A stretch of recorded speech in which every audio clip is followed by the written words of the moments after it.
American musician Jack White, founder of Third Man Records and frontman to a number of bands such as The White Stripes, The Raconteurs, and The Deadweather, has just launched an interesting new website, and we're going to take a look.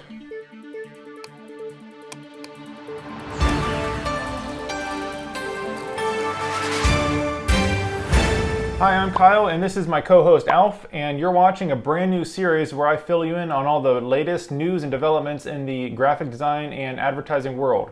A series that I'm calling The Creative Brief.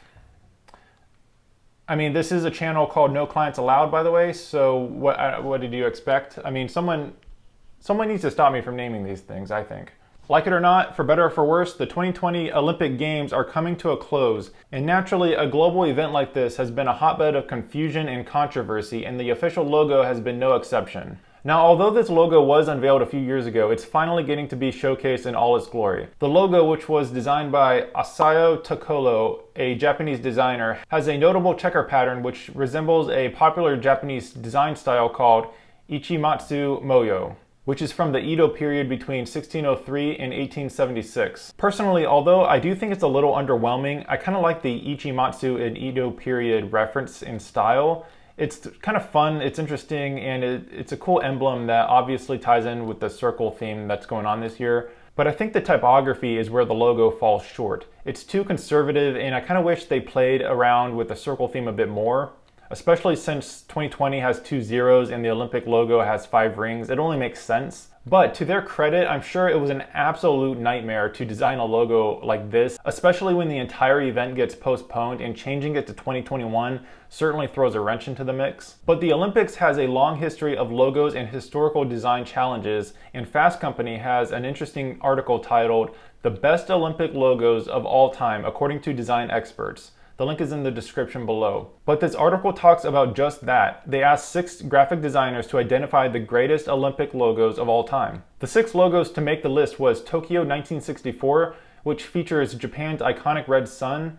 Then my personal favorite, Mexico 1968, because I just love the line work and how it manages to retain the era and location in such a simple way. And next is Munich 1972, and finally Los Angeles 1984. So did your favorite make the list? There's certainly a lot to choose from. Let me know in the comments below. Next up is Cazana, a UK automotive company that provides comprehensive vehicle data and valuations, and it got a branding facelift from Marina Willer's design team over at Pentagram. Now, I have a feeling that Pentagram is going to be a reoccurring theme here on the Creative Brief because it's a reputable name, don't laugh.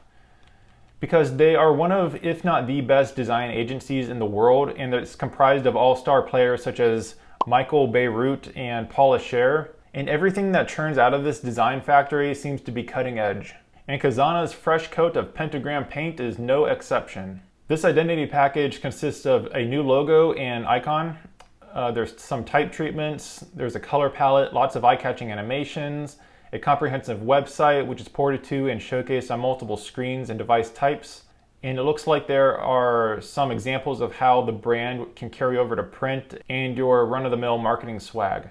Overall, I really dig this. I'm always intrigued whenever I see something as boring and mundane as automotive data being communicated in a visually and appealing and conceptual way. The way the C and other visuals at the forefront are being composed by patterns and dots and circles, which I think represents data in some way, it's pretty cool.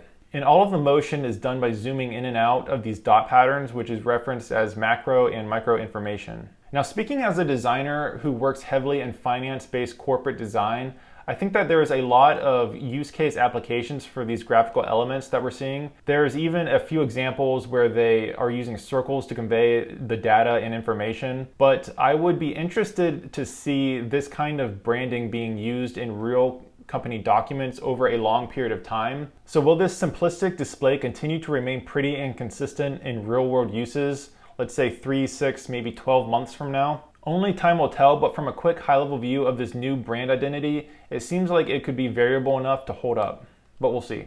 If you want to take a look at this yourself, I will link the project showcase directly from the Pentagram website in the link below. Jack White is a man of many talents and he wears many hats. And aside from wanting to be a priest at one point before his career in music began, he also dabbled in upholstery and even acting. That's right, White had acting appearances in a number of films including Cold Mountain and Coffee and Cigarettes. One thing that White's multiple passion projects all have in common is that they are all meticulously thought out and show White's unique artistic perspective. They're fairly identifiable too. The branding for Third Man Records, which is White's record company, is a prime example of this. The entire brand boldly features a stark contrast of yellow and black. So in that regard, it makes sense that Jack White would want to make a website to showcase his artistic endeavors.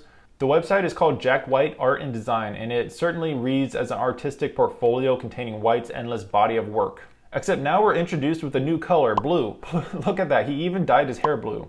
White loves the number 3. It's a common theme across all of his work, and it's interesting to see how he's introduced the color blue into his color palette. It's like his third and final color, and the primary color spectrum is complete. Come on, it's subtle, but it's a nice touch. I like that.